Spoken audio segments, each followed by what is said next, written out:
agora, tá? Isso está gravado nas pirâmides do Egito.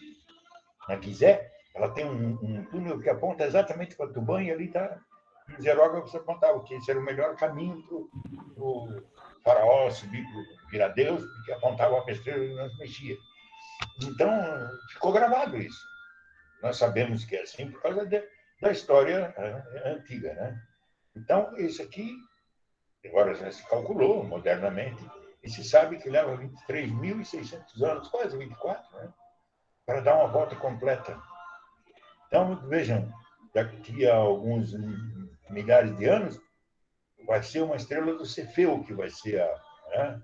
Daqui a outros tantos, 3.000 anos, mais ou menos, vai ser uma estrela do Cefeu. Daqui a uns 8.000 anos, vai ser uma estrela do Cisne. Né? Depois vai ser uma estrela... Né? Claro, nós não vamos aqui para assistir esse fato, né? Mas isso vai ocorrer, ok? Chama a precessão dos equinócios, é comparável ao movimento de um peão. A Roberta tinha peões ali, ela brincava com isso na sala, me lembro, a gente fazia isso. Quem não conhece um peão, por favor, procure achar algum. Era um brinquedo comum na minha infância, hoje não sei se é, nem tanto, acho. Como é que eu vou determinar os pontos cardeais astronomicamente? Como é que eu vou fazer para saber onde é que está o norte, o sul, o leste, o oeste, sem precisar de bússola? Mesmo porque a bússola, nós sabemos, ela contém um erro básico, que é o fato de que ela não aponta para os pontos geográficos cardeais, mas sim para os magnéticos. E os magnéticos não coincidem com os geográficos, estão afastados. Porque o campo magnético da Terra, lembrem-se disso, né, daquela aula da aurora boreal, eles são orientados pelo fluxo interno do magma, do lava, né? Esse movimento de convecção que provoca o surgimento do campo eletromagnético interno da Terra. E ele não é alinhado com a rotação, mas sim de acordo com onde está ocorrendo aquela perturbação. Ele varia muito o campo magnético. Ele chega a variar de um polo para o outro. Né? Então, como é que eu vou achar os pontos cardeais reais? Eu quero saber onde é o sul real, onde é o leste real, onde é o oeste real. Preciso de alguma indicação astronômica. O céu vai me mostrar isso.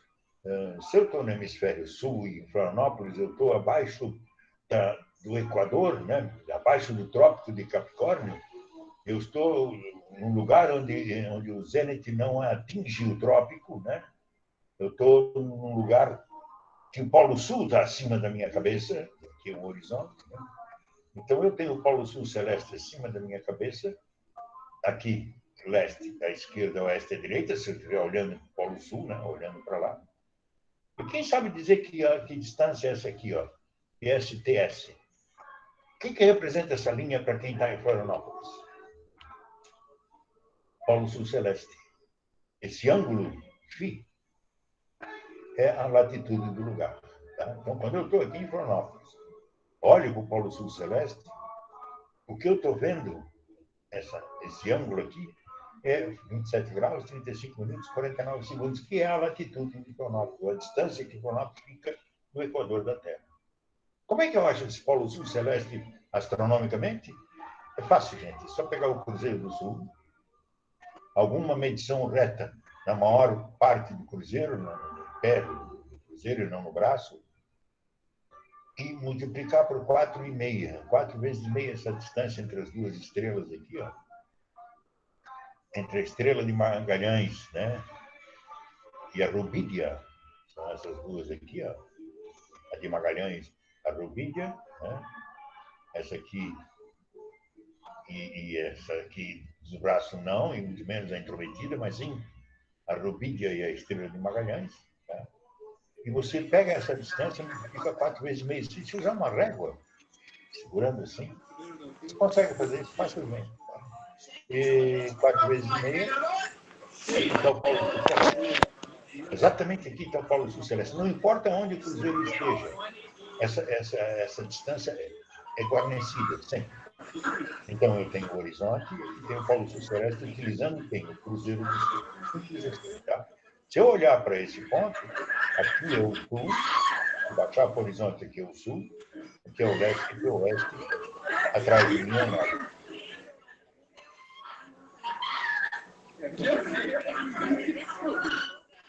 Algum problema?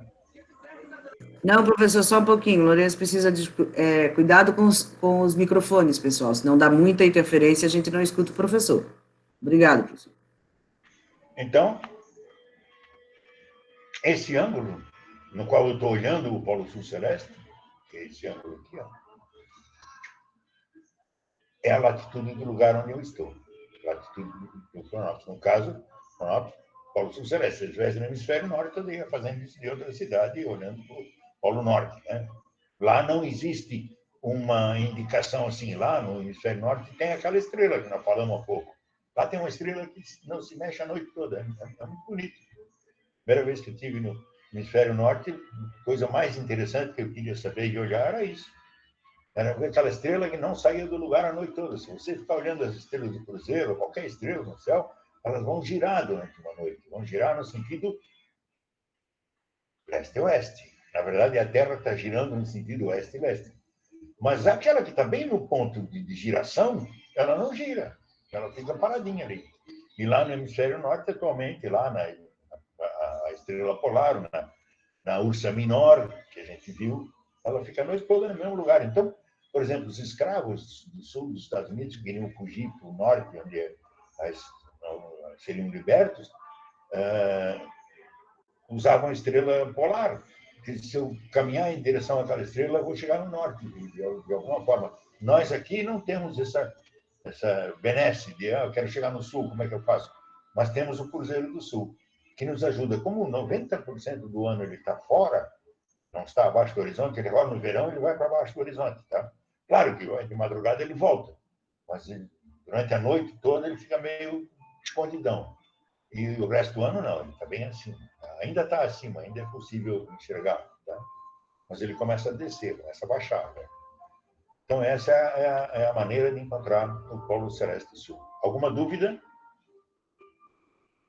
É bom perguntarem durante a explicação, né, Roberto? Sim, claro. Quem precisar fazer pergunta, pode escrever no chat. Eu pedi a palavra ali no chat que a gente para um pouquinho e faz a pergunta. Tá certo, pessoal? Mas por enquanto, não. Isso é um bom assunto de prova até aqui nessa Tá. franja. Tá? Então, é a latitude do lugar, é isso, professor? Aqui, ó, esse ângulo, ou seja, a altura que o Polo Celeste aparece, fazendo essa continha do cruzeiro, essa altura aqui, esse ângulo, representa certo. A latitude do lugar. Que em Florianópolis é 27 graus, 35 minutos e 49 segundos. Assim, o interessante é saber como entender isso junto a um globinho, por exemplo. Né? Sim. O fato de que ele está aqui, ó, e o eixo está para cá, tá vendo? Sim. Então, eu estou olhando aqui para o Polo Sul Celeste. O que me dá? Me dá essa distância aqui, esse ângulo aqui. Ó. Esse ângulo projetado aqui. Tem que entender o que eu estou olhando. Estou olhando esse ponto aqui, ó, no espaço, tá? Estou olhando daqui. Então, estou tendo esse ângulo. Tem uma pergunta, professor. Então, diga. O Natan perguntou em todos os lugares da Terra, a estrela não se mexe? Do hemisfério norte, só essa turma que está aqui em cima, ó. Do Equador para cima. Porque ela fica nesse prolongamento aqui, ó. É uma estrela só, professor. É uma polar. Só, é aquela Polaris que eu mostrei antes. Que é onde vai dar o Polo Norte, celeste. Exatamente, é essa estrela aqui, ó, Polaris, atualmente. Com esse movimento de precisão, ao longo de cada 23.600 anos, dá uma volta completa. Vai passar por várias estrelas. Mas depois volta a ser Polaris. Daqui a 23.600 anos, volta a ser Polaris. Tá? Entendi. Ok? Ok, Natan? Nos de baixo se mexe, Natan. Todas de baixo. É que não existe... Ele está perguntando se as de baixo, né? No hemisfério sul. Para nós que estamos aqui no hemisfério sul, a única maneira é o cruzeiro. Não tem uma estrela exatamente aqui. Tem uma, chama Sigma do Oitante. Mas ela não é visível a olho nu, então ela não serve para nada. Certo. Tá? E você, Só o para cruzeiro é que vai, é só o cruzeiro que vai nos dar o polo sul celeste, cruzeiro que olhando, né? É vai a nos dar. visualização. Entendi. E a do norte é a estrela polar. É a estrela polar, porque tem uma estrela exatamente aqui em cima. Ó. Certo, na projeção. Entendi. Nós aqui não temos nenhuma. Então, não tem como. Ok? Natan, entendeu? É só escrever sim ou não aí. Vamos adiante, então? Vamos. Como é que eu vou achar um norte-sul geográfico verdadeiro se eu não puder olhar para o céu? Mas eu posso, claro, isso é uma bobagem não poder olhar para o céu, mas eu posso achar de outra forma, que também é astronômica, é durante os equinócios, portanto, setembro e março, entre 21 e 22, 20 e 21. Nesse dia do equinócio, eu tenho que ir lá num terreno onde não haja, escolher um lugar que não haja sombra cedo, tipo assim, um pátio, um lugar grande que para eu ter sol o dia inteiro nele. O que se chama tecnicamente gnomo é uma varinha, tá? Uma varetinha, uma cartolina grande, ou qualquer superfície que eu consiga desenhar em cima dela, um marcador, pode ser um lápis, uma caneta, seja lá, o que você tiver que possa fazer um desenho. E um pedacinho de barbante. Você amarra o lápis no barbante e, quando for 9 horas da manhã, você vê onde está a sombra, traça um círculo, estica, né? Até enrola aqui o cordãozinho até chegar na sombra e traça um círculo em volta do gnomo. Marca esse lugar, marca, está vendo a linhazinha vermelha assim? Desenha em cima daquela sombra. Ok? E traça o círculo. 9 horas da manhã. 9 horas da manhã, falta quanto tempo para o meio-dia?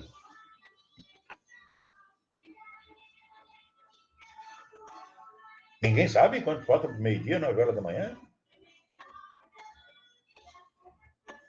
3 horas, professor. 3 horas, ótimo. Então, quando for 3 horas da tarde, eu vou lá, naquele círculo que já está desenhado, e marco aonde a sombra agora está. Deu aqui a sombra, então eu traço essa linha aqui. Ó. Então, eu tenho a linha que eu tracei de manhã, 9 horas, e a linha que eu tracei agora às 3 horas da tarde. De manhã eu tracei o círculo, à tarde não precisa, o círculo é o mesmo. Chama hora oposta. 3 horas depois do meio-dia. 3 horas antes do meio-dia, 3 horas depois do meio-dia. A metade desse ângulo aponta para o norte e sul. Quanto mais próximo do equinócio eu fizer isso, se for no dia do equinócio, o norte e sul não tem erro nenhum, é absolutamente zero o erro. Se for um dia antes, um dia depois, 2 dias antes, 2 dias depois, vai ter um errinho de meio grau, 1 grau, desconsiderável para a experiência que você está fazendo. Mas se você precisar de uma precisão, tem que ser no dia do equinócio, no meio-dia do equinócio. O que acontece no equinócio? O raio do Sol bate, o raio que sai do centro do Sol bate exatamente no Equador. Exatamente aqui. O Equador é que determina o leste para um lado ou o oeste para o outro. Exatamente o centro da bolinha Terra. Então, quando esse raio de Sol bate lá, eu olhando para lá, para onde o Sol nasce, ou desce, ou 1 hora depois, ou 2 horas depois, ou 3 horas depois, eu estou olhando exatamente para uma projeção aqui, ó, no meio da Terra. Essa sombra está vindo do Sol que está em cima do equador terrestre. Porque no momento dos equinócios, o Sol bate bem no equador da Terra. Então, quando eu faço aquela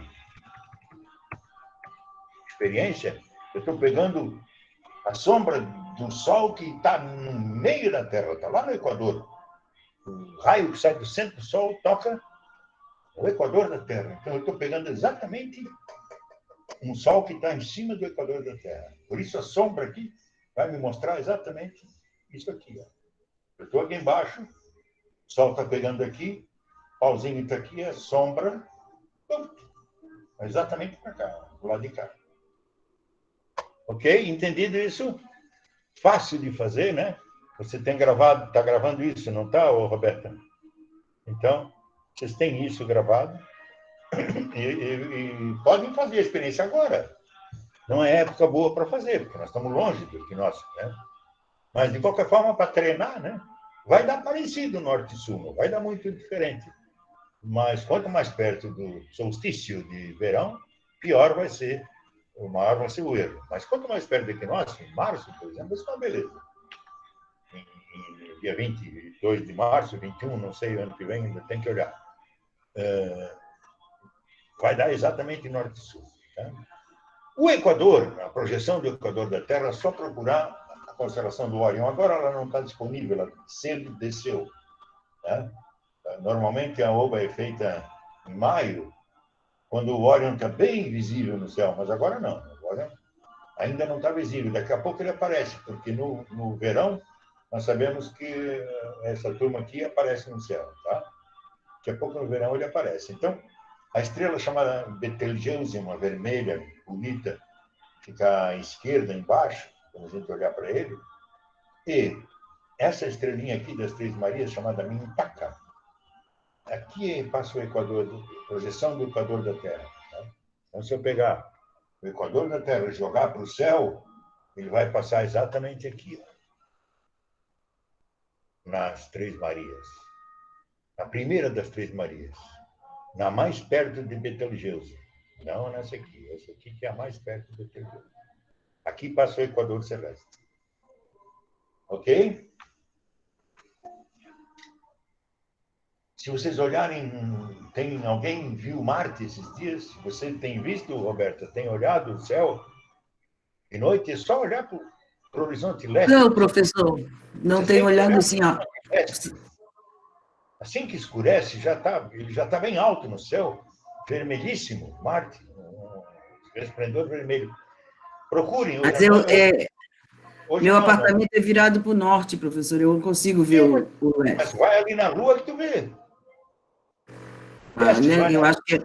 Dentro do apartamento, tu não vai ver mesmo. Não, mas mesmo assim, são muitos prédios ao meu redor, não sei se consigo ver, mas tudo bem. Vou tentar ver. É mais ou menos que horário? Escureceu, procura o que tu acha. Ele está bem no meio do céu já, ele está bem quase no meio. Ah, entendi. Vai olhar para cima, entende? Tu vai ver esse negócio vermelho virado para o leste. Tá? Aqui ele está na constelação de Peixes. Ó. Se a prova da OBA vai ser em novembro, é capaz de falar isso. Hã? Sim, é capaz de cair isso. São capazes de pedir Marte, tá? Marte. Aqui está a constelação de Peixes, e mais ao norte, um pouco ao norte, está Andrômeda e Pegasus. Esse aqui é o cavalo Pegasus, tá? E aqui, nesse rabinho do Pegasus, na próxima aula não falaremos dela.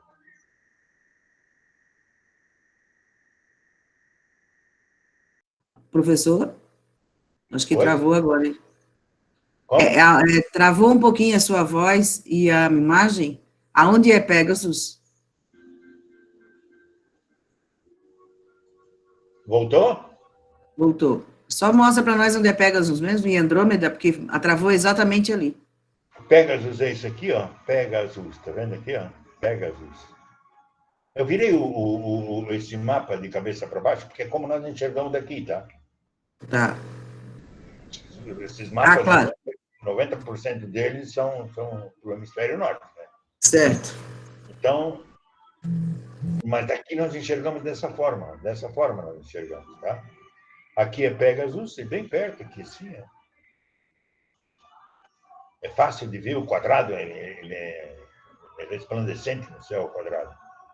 E abaixo dele, que sim, está a galáxia de Andrômeda, bem aqui assim, nessa letrinha ali. Ok?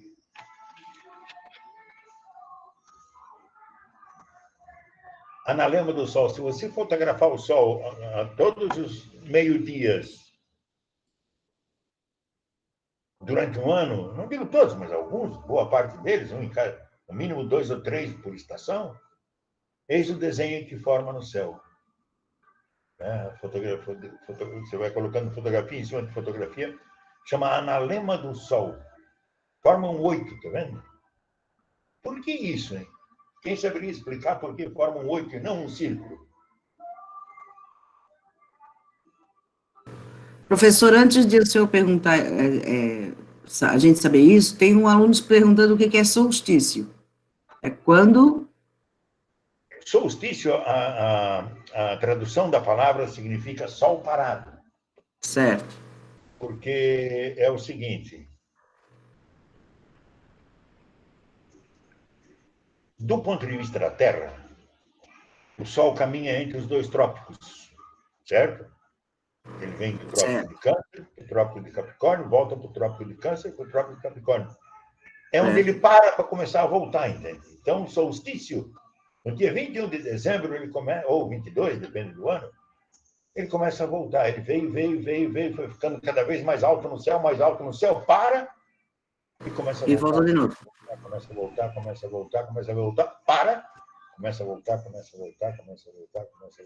para. Então, significa sol parado, solstício. Ele para e começa a voltar.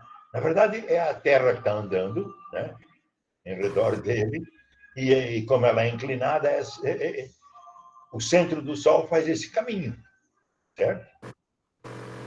Trópico de Câncer, Trópico de Capricórnio, Equador.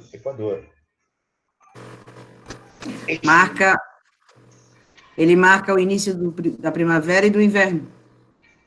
Do verão. Não, do verão e do inverno. Né?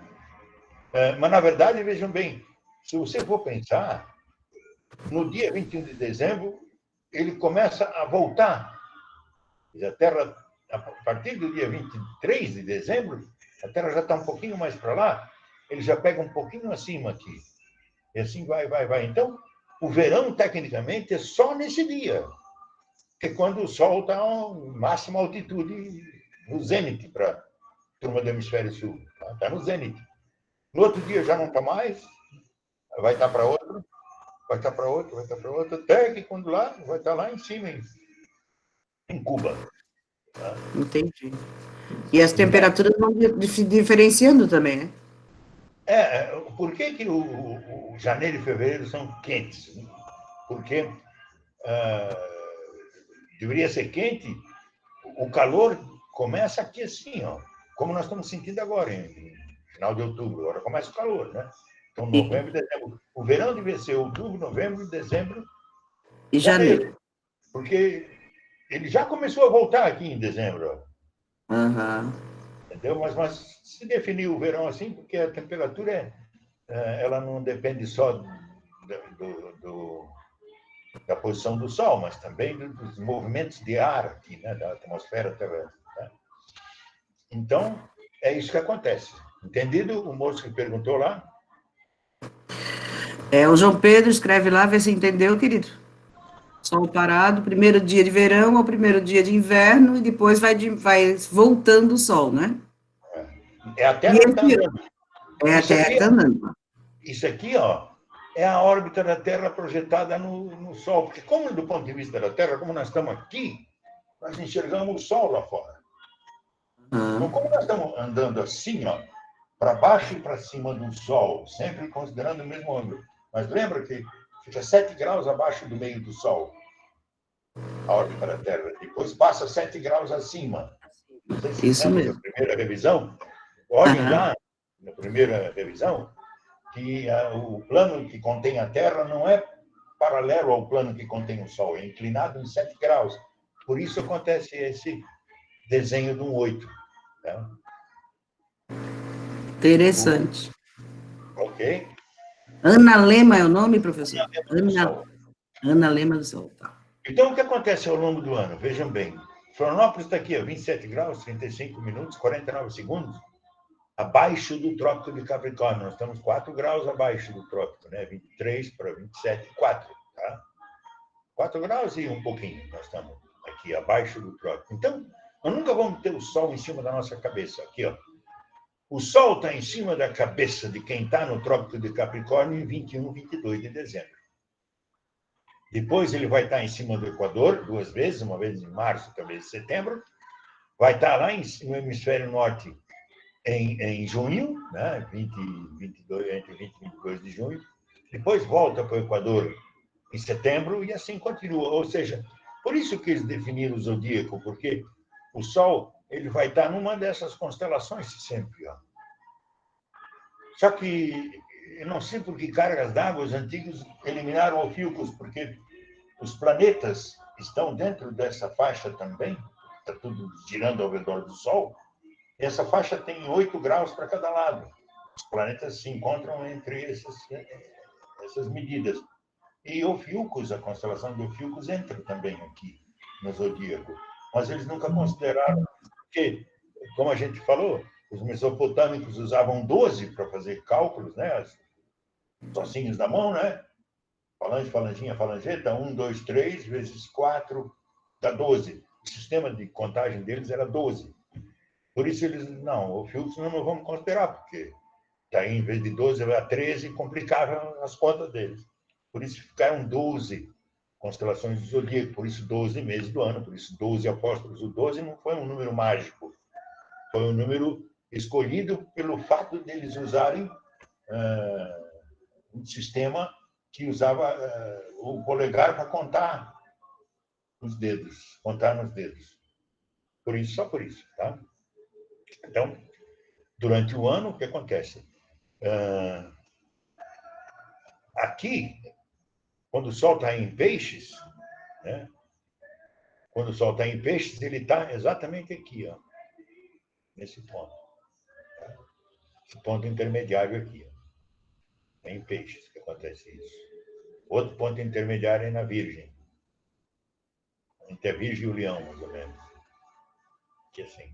Esse aqui é notável, porque ele pega uma estrela de peixes. Tá? Aqui é o marco zero da chamada longitude do céu, ou círculo horário, ou ascensão reta. Então, são as coordenadas celestes. O que usa é esse sistema. Para vocês olharem o céu e querem saber, tá quantos graus a Lua está afastada de Marte, usem essa regra da mão, fechada em punho 9 graus, sem usar o polegar, abrindo a mão 22 graus, um dedo polegar 2,5 graus. Então, vocês podem medir a distância entre os astros utilizando a mão, simplesmente. Tá? Claro, isso é aproximado, mas amanhã, nos anuários, diz isso muito, mesmo nos programas de leitura do céu, diz, Marte vai estar 3 graus à esquerda da Lua. Então, você tem ideia do que isso seja. Vai estar encostadinho na Lua. Tá?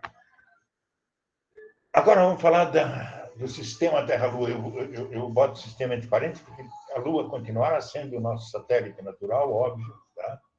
Mas nós vamos chamar de sistema pelo fato de que é relevante chamá-lo de sistema. Né? Aqui os dados do diâmetro da Terra, nós sabemos que a Terra é achatada nos polos, muito pouca coisa.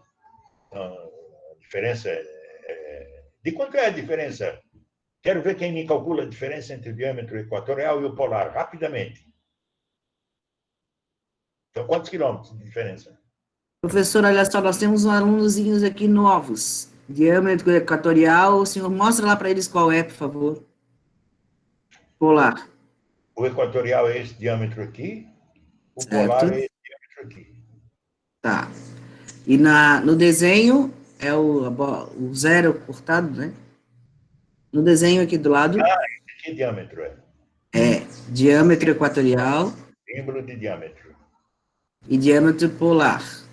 Quem consegue fazer a conta? É isso que o senhor quer saber?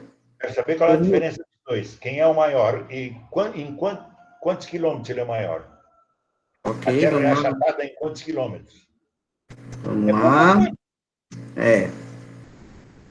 Vamos lá. Quero ver quem vai conseguir botar aqui no chat rapidinho, achatada em quantos quilômetros e aonde.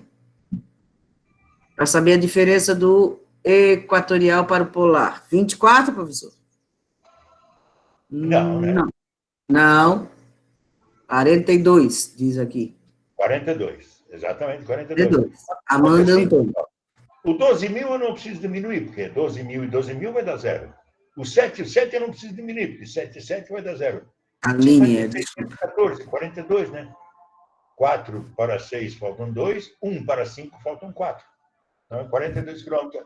Os números impressionam por serem grandes, mas a conta a gente faz, por exemplo, de subtração, ela é nos últimos númerozinhos. Tá? Não é muito misterioso. Né? Aqui a velocidade da rotação da Terra no Equador, o nosso dia, né? E comparando com a Lua, o diâmetro da Lua é 1/3 do nosso, né? Praticamente. Ela é muito lenta, ela gira muito lentamente, nós vamos ver que isso tem uma consequência. O dia lá, enquanto o nosso tem 23 horas, na Lua tem 655 horas. Quer dizer, puxa vida, né? Isso sim que é um dia, né? Aqui a gravidade lá é 10% da nossa, um pouco mais, 16%. Ou seja, é fácil lançar foguete da Lua e muito difícil da Terra, porque nós precisamos atingir 11,18 km por segundo, não é por hora, é por segundo, para escapar da gravidade da Terra. Lá, com 2,38 km, ele escapa. Né? E as densidades aqui são parecidas, ou seja, é um material duro, rochoso e arenito e essas coisas desse tipo. Não é água que tem na Lua. Descobri-se agora recentemente, há um pouco de água na Lua, mas incrustada nas pedrinhas, nas rochinhas, não vai ser fácil tirar aquela água de lá, mas tem. Formada há 4 bilhões e meio de anos na formação do sistema solar, resultado daquela imensa quantidade de choques que haviam naquela ocasião, um corpo maior bateu com a Terra e formou a Lua. Por isso que a gente chama de sistema.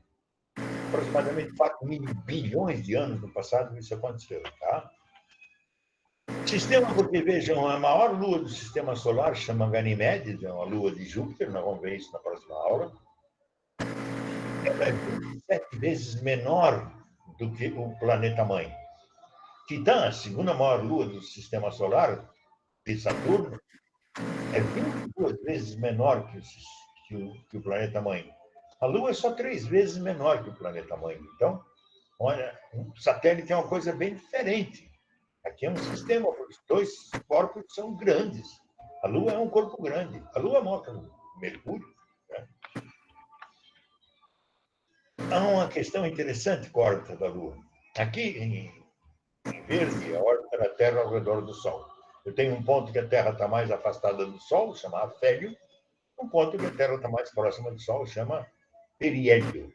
Tá? Mas o afélio e o periélio da Terra são muito parecidos. Eu não consigo notar diferença nenhuma, praticamente.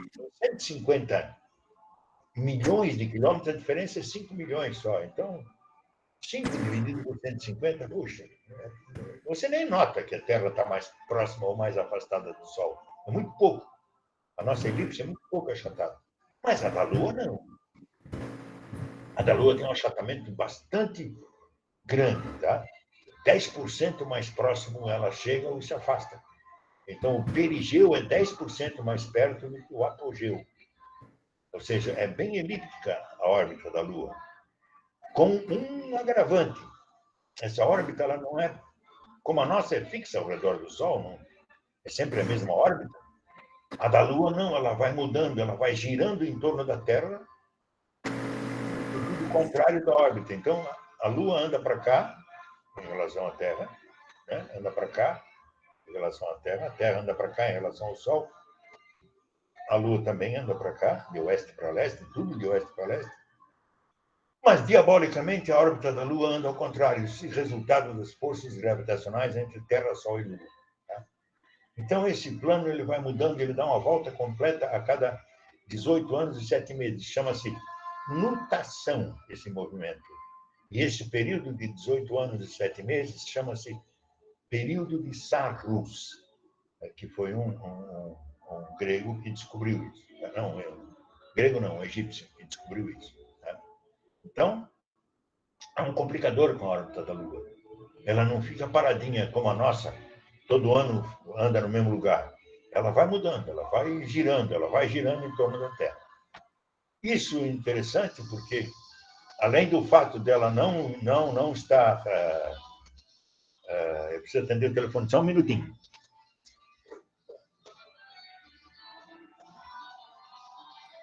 Um pouco, pessoal.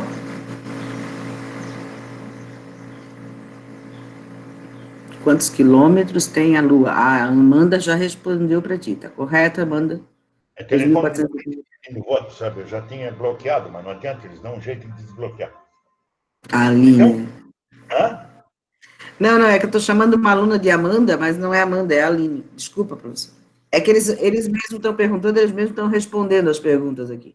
É ótimo Então, isso também. a Terra girando ao redor do eixo, a Lua girando ao redor do eixo da Terra, né? E ela está inclinada em 5,2 graus em relação à órbita da Terra.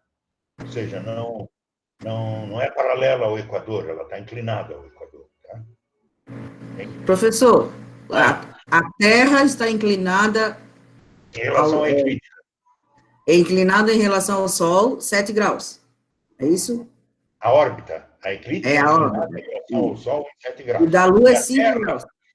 a Terra, em relação à eclíptica, 23, certo?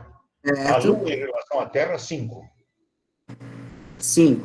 E a Terra em relação ao Sol, 7. Em relação ao Sol, 7. Plano da Terra. O plano da Terra. Plano da Terra, exato. A Plano da órbita. Terra. Uhum. E a órbita da Terra é 23 e 27 em relação ao eixo da Terra. Sim. Então, aqui, o eixo é aquele que tem a setinha ali de Azul. oeste para leste, não é isso? Isso. Inclinado a 23,7. Em relação à eclíptica. Eclíptica. Tá A Lua, em relação à Terra, está inclinada a 5 graus. Graus. Em relação à eclíptica, A não à eclíptica. Terra. A Tá. eclíptica. A eclíptica da Terra. A E eclíptica a Terra, a em eclíptica é a relação... órbita da Terra. Sim. E a Terra, em relação ao Sol, Chama para eclíptica. ela poder fazer aquele 8, é 7 graus, não é isso? Exatamente.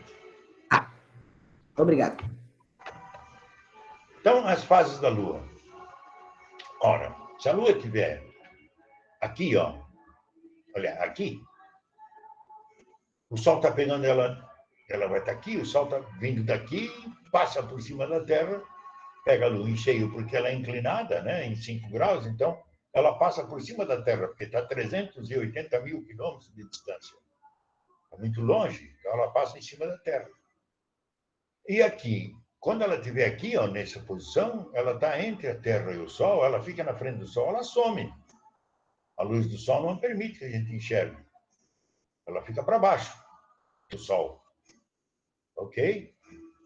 À medida que ela vai andando para cá, ó, essa parte iluminada eu vou enxergando aqui da Terra ó, como um crescente. Quarto crescente, quando estiver bem, que aqui é 6 horas da tarde. Ó, tá? O crescente côncavo, o crescente a gente enxerga já antes de escurecer. E logo depois que escurece, a lua crescente desce. Quer dizer, não é que desce, a Terra está vindo para cá, a Terra está girando assim. Ó. Tá? À meia-noite, a lua cheia está em cima da cabeça. Ao meio-dia, a lua nova está invisível. E depois o minguante, quer dizer, quando ela está passando de cheia para nova. Ok? Então, essas são as fases da lua, porque a lua faz isso. Ó. Não esqueçam, a Terra continua andando. Não é assim que acontece, é assim. Ok? É a mesma coisa, dá na mesma, matematicamente dá na mesma. Mas a realidade é isso, a Terra está indo para lá, tirando assim, e a Terra freia a Lua, ela vem, aí o Sol puxa a Lua, ela vai lá, o Sol passa a predominar, ela vem para cá, aí a Terra puxa a Lua de novo, a Lua vem para cá, aí a Terra empurra, a Terra só empurra a Lua, ela vai para lá. Aí a Terra puxa a Lua, ela vem para cá, e assim por diante. Puxa e empurra entre a Terra, Sol e Lua. Isso talvez seja a parte mais difícil de entender das fases da Lua, que é um puxa e empurra. Que é isso aqui. Ó. Por que não há eclipse sempre? Professor, só um pouco. Tem uma pergunta. Peraí, deixa eu achar. Para, peraí, só um pouquinho, professor, que eu já falaram tanto aqui que eu... Deixa eu ver. Não. Era sobre a Lua quando fica na frente do Sol, ela é a Lua nova. Tá aqui, ó. É essa aí, né? É. É nova, sim. Claro, não vai escurecer para quem está aqui vendo da Terra, não vai conseguir ver, com certeza. Tá certo. Não É essa vê, mesmo. não vê porque ela não fica exatamente na frente do Sol, ela fica ou abaixo ou acima. Porque o plano está girando, lembram?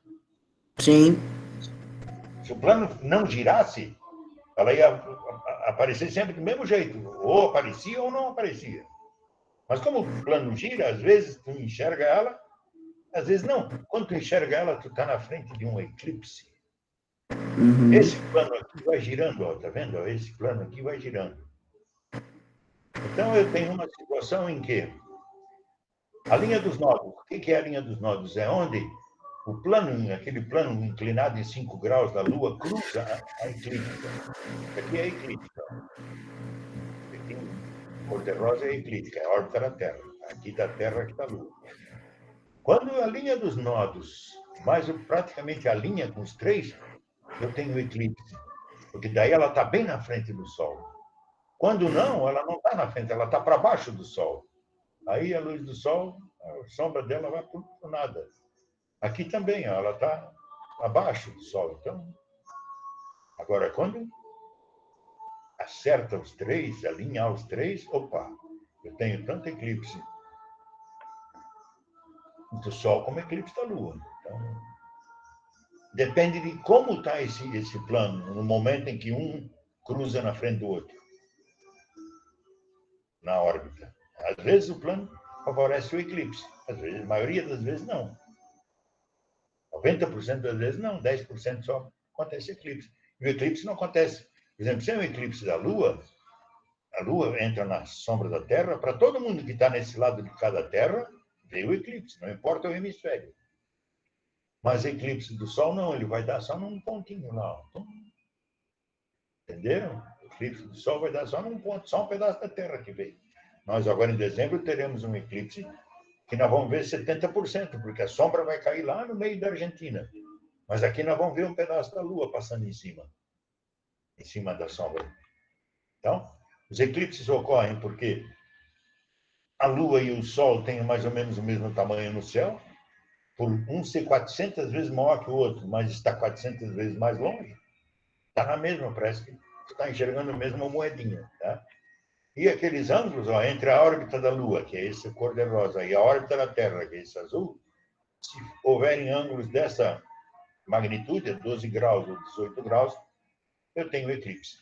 Ok? Por que a Lua apresenta sempre a mesma face? Porque ela tem o que se chama rotação síncrona. Essa é A uma Lua, pergunta que sempre eles fazem, professor. Por que sempre a mesma fase? Sempre a mesma fase. Eles sempre fazem então, essa pergunta. é porque a velocidade que a Terra gira ao redor do Sol, ou VT, chama-se VT, é igual à velocidade de rotação, a velocidade de translação da Lua, quer dizer, a VT da Lua. O tempo que ela leva para dar uma volta ao redor da Terra é o mesmo tempo que ela leva para dar uma volta em si mesma. Então, vamos pegar esse ponto vermelho aqui. Esse ponto vermelho está apontando para a Terra, certo? Aí ela vai andando para lá, mas ao mesmo tempo que ela vai andando para lá, quando ela chega aqui, ela girou tanto quanto andou para cá. Então, o ponto veio para cá. Vai andar mais um pouquinho, o ponto estava aqui e veio para cá. Essa velocidade acompanha essa aqui. O ponto que estava aqui veio para cá nessa fase, agora veio para cá. E assim por diante. Esse ponto vai ficar sempre apontado para a Terra. Não tem jeito. Vai ficar sempre apontado para a Terra.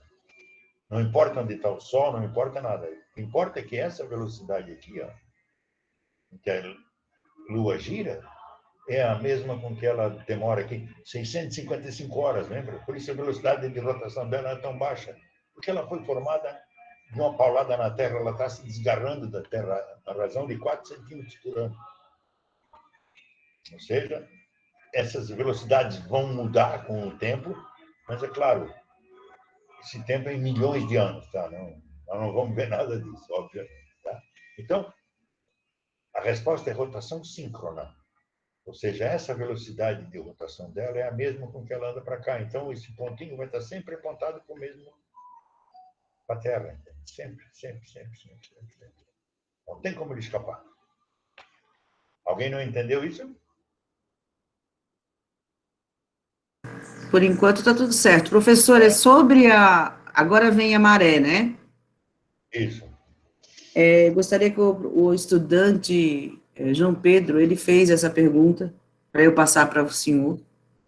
Então, já não vou passar essa pergunta para o senhor, porque o senhor já vai explicar hoje, João Pedro, viu? Então, ele não havia entendido direito a maré, o porquê da lua e da maré, tá certo? Bom, a Lua girando ao redor da Terra, a Terra girando, eu tenho uma boa superfície d'água, grande superfície d'água. As marés não acontecem em pequenas superfícies, em piscinas, em rios, em coisas, mas em oceanos acontecem.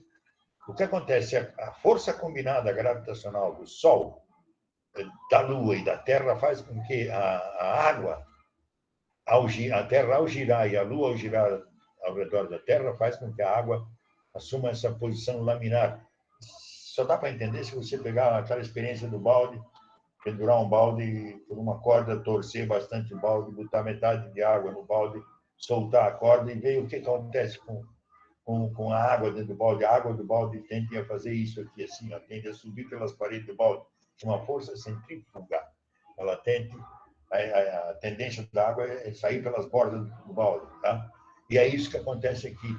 Há uma força centrífuga e a tendência da água é sair pelas bordas da Terra. Por isso existe a maré.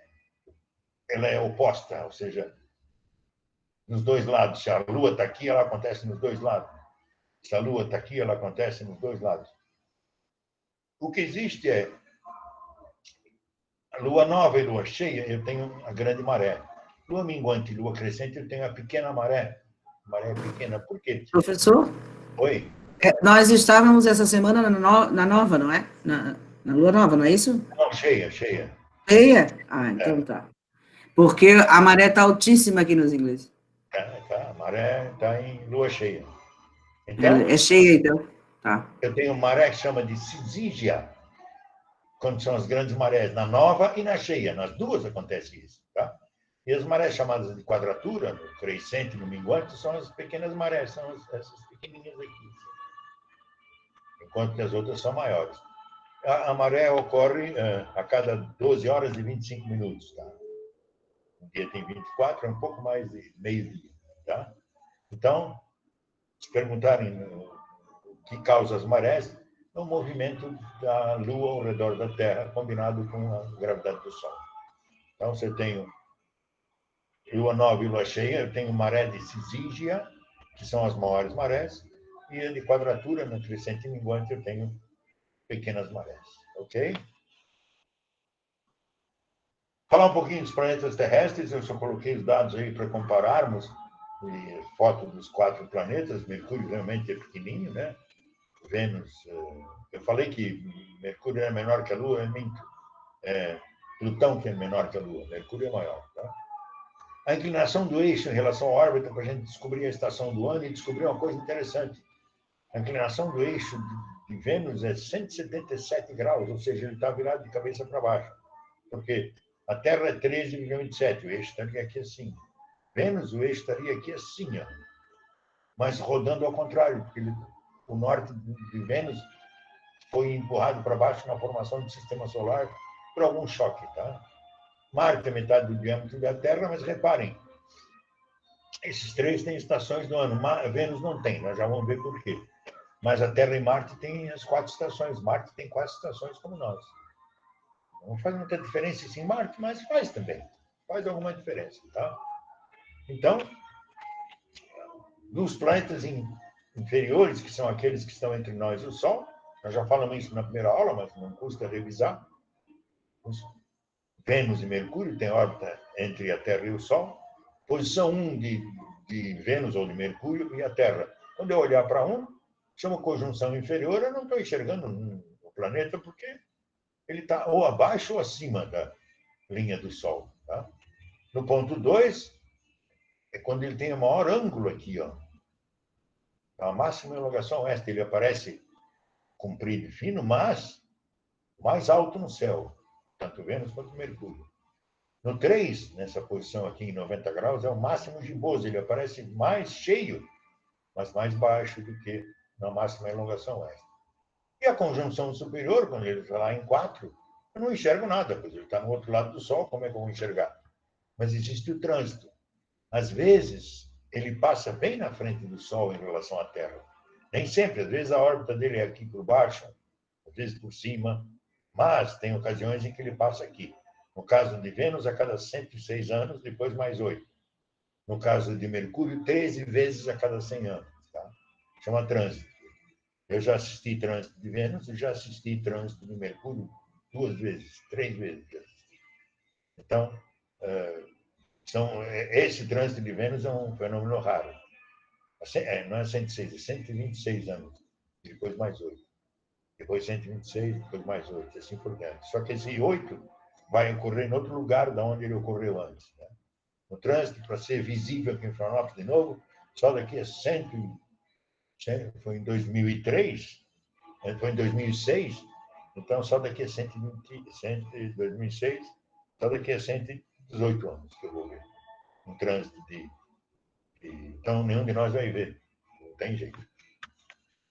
Mercúrio. Aqui os dados de Mercúrio, periélio e o afélio, reparem que há uma diferença boa entre o ponto mais próximo e o ponto mais afastado, né? Ou seja, há uma excentricidade 12 vezes mais excêntrica do que a Terra. A revolução, a rotação, reparem uma coisa, a revolução é o ano, tá? A cada 2 anos eu tenho 3 dias apenas de Mercúrio. E a rotação leva 58 dias e a revolução 88 dias. Né? 88, 59, aproximadamente. Então, cada 2 voltas que ele dá ao redor do Sol, só ocorreram 3 dias. Interessante essa característica, né? Ele é feito de uma crosta de 100 a 200 km de espessura, um manto de 600 km de espessura, mas inerte, e um núcleo também inerte, com aproximadamente 1.000 km de raio, né? 2.000 km de diâmetro. Então, o que se acha que tem dentro de Mercúrio é um manto, tipo o manto da Terra, só que de baixa temperatura, inerte já. Tá? Temperatura, o lado que está voltado para o Sol chega a 427 graus, tá?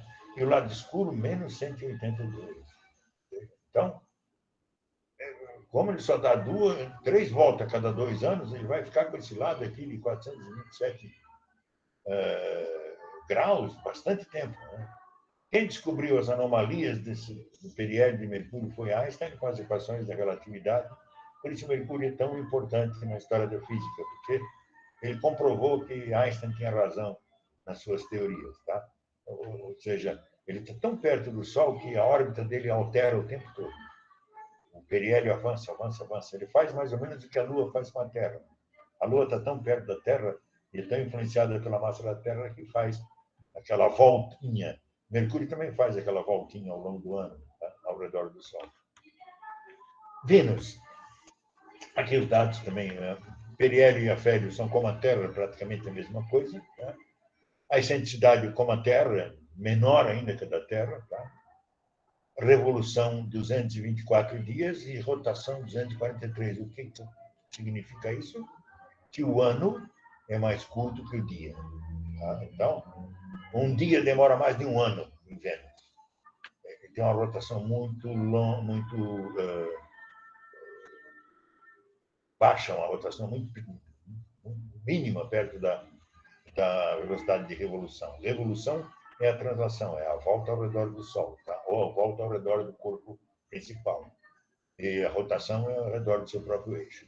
Aquele fato do sul está para cima e do norte para baixo faz com que pareça que ele esteja girando ao contrário, mas não. É porque ele foi virado de cabeça para baixo. Ele tem uma atmosfera de 400 km de altura, formada de dióxido de carbono e dióxido de enxofre. Lá chove ácido sulfúrico, temperatura média de 460 graus, por causa dessa imensa atmosfera de Júpiter, de Vênus, e por essa razão ele não tem estações, porque a temperatura lá dentro, não importa em que lado esteja, é a mesma. O efeito estufa é de tal ordem poderoso que a temperatura se mantém. Tá? densidade e velocidade de escape, ele é quase do tamanho da Terra, então na Terra é 11 km por segundo, e em Vênus é 10. Não é muito diferente. Ele tem praticamente o mesmo tamanho da Terra. Tá? Então, é muito parecido com a Terra, só que com temperaturas extremas. Né? Marte, de longe, é o mais conhecido dos planetas, é um planeta exterior, está para fora, né? Vênus e Mercúrio estavam aqui dentro, Marte está para fora. Então, ele pode ficar em oposição ou conjunção. Em oposição, quando ele está diretamente oposto ao Sol. Isso foi na semana retrasada, que no dia 13 de outubro, que ele estava em oposição, que ele ficou a noite mais brilhante no céu. Periélio e Afélio, bastante diferentes, né? Foi mesmo, professor. Como é que é essa aí do dia 13 de outubro? Explica de novo. Ele estava exatamente nessa posição, alinhado com a Terra e com o Sol. Era a noite que ele era mais brilhante, cheio dele. No dia 13 de outubro ele estava maravilhoso, entre nos dias 12, 13, 14, 15. Ele ainda está bem poderoso, porque ele está perto ainda, né? Aham. Por isso que está tão fácil de ver na constelação de Peixes. É isso? Fácil de achar a constelação de Peixe, é só olhar para Marte. Tá? Aham. Ah, muito bom. A revolução orbital é quase 2 anos, 1,88 anos da Terra, porque ele está bem mais longe, ele demora mais para percorrer esse caminho, né? E veja a rotação muito parecida com a nossa. Então, ele tem de parecida a inclinação do eixo em relação à órbita, ele tem 4 estações, e tem mesmo, tá? E tem um dia parecido com o nosso, 24 horas também. A atmosfera é que é meio complicada, dióxido de carbono que é bastante venenoso, né? E a temperatura média é menos 55, mas no verão, no Equador, aqui no verão, quando o sol está no Equador, no verão não, no equinócio dele, chega a 27 graus. 27 graus é calor. Hoje de manhã estava 27 graus. Então, ele chega a essa temperatura. Então, tem a época do ano que ele é... Só não dá para tirar o capacete porque a atmosfera é dióxido de carbono. Claro. As duas luas dele, Phobos, Terror e Deimos, Pânico, além da Terra, dos 4 planetas terrestres, ele é o único que tem luas, né? São asteroides capturados, tá? E ele se aproxima da Terra e se afasta bastante, porque é bem elíptica a órbita dele, né? De forma que, por exemplo, em 2020 ele está aqui, ó. Mais algum tempo ele vai estar nessa igual 2003, assim, que teve uma aproximação muito grande, ele ficou maior possível no céu. Tá? Agora, daqui a uns 10 anos, vai acontecer a mesma coisa. Tá? De longe, é o planeta mais visitado pelas nossas máquinas. Né? E existem os asteroides. Os asteroides estão entre a órbita de Marte e de Júpiter. Existe uma miríade de asteroides, se calcula 1 bilhão de objetos. Tá? Existem alguns que acompanham a órbita de Júpiter, à frente e atrás, mas sem se aproximar dele, chamam os troianos. E existem os Hildas, perturbados pelos troianos. E existem alguns que chegam a atravessar a órbita da Terra. As famílias Apolo, as famílias Amor, as famílias dos Near-Earth asteroides, asteroides próximos da Terra. Asteroides eles estão entre 2,1 unidades astronômicas, a distância da Terra ao Sol, e 3,2 unidades astronômicas. Nessa faixa aqui se encontram os asteroides.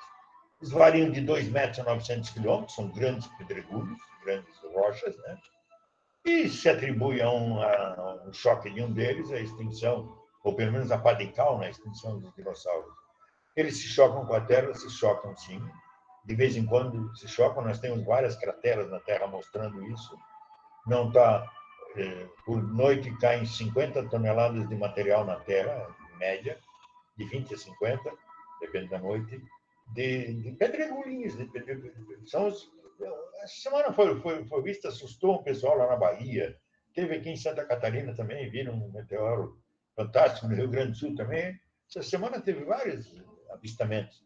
É comum, é muito comum. Não se assustem, é uma coisa que se você ficar acordado de madrugada e o céu estiver bonito, você vai ver. Não escapa de ver o que são estrelas cadentes. Não tem nada de estrelas, são pedacinhos. Às vezes eles se chocam, eles são perturbados pela órbita de um e de outro e são empurrados para cá. Como eles variam de 2 metros a 900 quilômetros, a maioria deles é pequena. Tá? Quando eles se chocam, os fragmentos têm centímetros. Então, ao entrar na atmosfera da Terra, queimam completamente. Um asteroide famoso foi visitado agora, acredito que seja um bom motivo para a questão, o asteroide Bennu, que tem 4 bilhões de anos de existência, aproximadamente 500 metros. A nave Osiris-Rex foi lá, recolheu um pedaço, está voltando, trazendo um pedaço para análise aqui, porque ele é, na verdade, o dinossauro do Sistema Solar, ou seja, é um material da formação do Sistema Solar. Então, é interessante que se pouse lá. Que massa! Para analisar do que a Terra é feita. Esse é um material que compõe a Terra original. Tá? Cometas são rochinhas também, tipo pedra-pome, elas são bastante mais vazios do que rocha, né? De poeira e gás. Esse é o cometa Macuná, foi o cometa mais lindo que eu vi na vida. Esse eu vi no Chile. Tinha mais ou menos esse aspecto, é uma coisa fantástica esse cometa. Ah, professor, mas o senhor viu coisa, hein? Meu Deus! Eu sou velho, não, Roberto. Pô, viu até um cometa... Volta lá, professor, volta lá para nós, volta. Na figura. Coisa mais linda isso aí. Imagina a sensação de ver um negócio desse. Fantástico, né? Fantástico. Tem ideia do que seja. Ainda com um céu lindo desse aí? Oi? Um céu maravilhoso que é lá, né? É maravilhoso, não. Foi fantástico. Então, o cometa ele é uma rocha dessa tipo asteroide, só que mais porosa, mais vazios, e cuja órbita não está assim presa como está dos asteroides. Ele está para além de Netuno. As órbitas estão além de Netuno, muito além, pouco além e muito além. E ele, quando vai chegando perto do Sol, ele tem esse núcleo, que é essa rochinha, ele apresenta uma coma e 2 caudas. Uma cauda aqui azul chamada iônica e uma cauda de gás. Iônica porque é tipo aquela provocada por uma espécie de reação iônica dos materiais que estão saindo de dentro dele com o vento solar. O vento solar, lembra que nós falamos sobre o vento solar, né? Que são as partículas, né? E o vento solar faz com que a cauda do cometa esteja virada sempre contra o vento, sempre empurrado para lá. Então, a gente vem com a cauda para cá, aí a gente acha que a cauda ia continuar, né, apontando para o mesmo lado. Não. Ia voltar para trás? Não. Contra a velocidade? Não. É o vento solar que forma a cauda. Então, na ida e na volta, ele está contra o Sol. Tá? Existem à medida que ele vai se afastando, vai voltando lá para depois de Netuno, ele perde a cauda, né? Quando ele vai aqui para longe, a cauda desaparece, tá? A cauda vem aumentando quanto mais próximo ele chega do Sol, porque ele vai esquentando e vai reagindo, vai soltando o material. Sim. Esse material fica perto da órbita da Terra, em alguns casos, e é por isso que quando a Terra atravessa essa região... Que foi esse material, o professor, foi esse material que o senhor viu lá no deserto, lá no Chile. Que massa. Então... Queria ter visto também. Existem os periódicos, que são esses curtos, e os não periódicos, que já vou mostrar de onde eles vêm. Eles vêm daqui, da nuvem de Oort. Eles não são periódicos, porque eles estão tão longe que eles passam uma vez e eu nunca mais vou ver. Simplesmente, para voltar a aparecer daqui a 1 milhão, 2 milhões de anos. Então, não é chamado periódico. Tá? Bem, gente, para hoje era isso. Professor, olha só, eu vou conversar com o William para ver se a gente volta a fazer na quarta-feira à tarde, tá? Eu acho que vai ser possível, porque não faz diferença para ti? De jeito nenhum, mesma coisa. Mas é que tem feito diferença para alguns que estão desde o começo, porque tem aulas de matemática no mesmo dia que hoje. Ó, nós começamos com 20, nós estamos em 13, porque 7 precisou ver a aula de matemática. Pois é, mas na quarta-feira não é menos ainda? Não sei. Vou conversar com o William para saber o que nós vamos fazer. Tá? Mudar o horário também, não é? Também podemos mudar o horário. Vai também depender da sua internet, professor, não da minha, da nossa. Né? Por quê? Lembra que a gente fazia antes às 4 horas, ou 3h30? Não, a minha internet agora está bala. Tá ótima. Então eu converso com o William para ver em que horário melhor e aviso aos estudantes. Nunca mais falhou. Eu agora tenho dois grupos, né, de estudantes, aqueles que vão fazer a prova, aqueles que já eram desde o começo. Onde eu estou morando agora,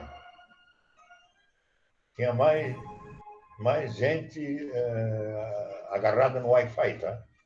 Agora Ah, tá. saiu, os inquilinos saíram, então Ah, sobrou só eu no Wi-Fi. Por tá isso é que a certo. internet melhorou muito. Entende? E eu estava num lugar que era longe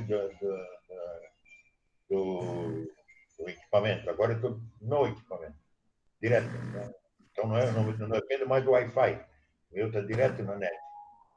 Tá. Antes eu dependia do Professor, deixa Wi-Fi. eu perguntar uma coisa para o senhor.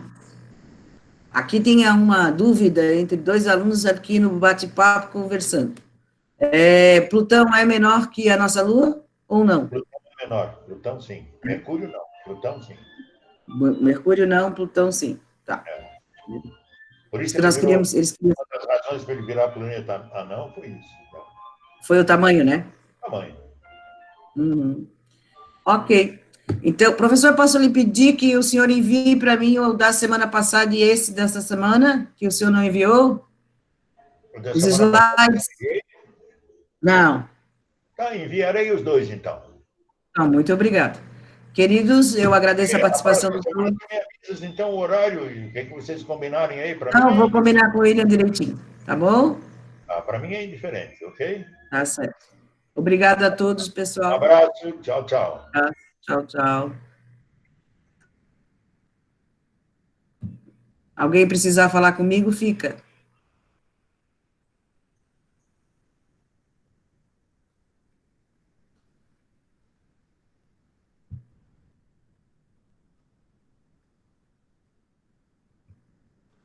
Tchau, professora.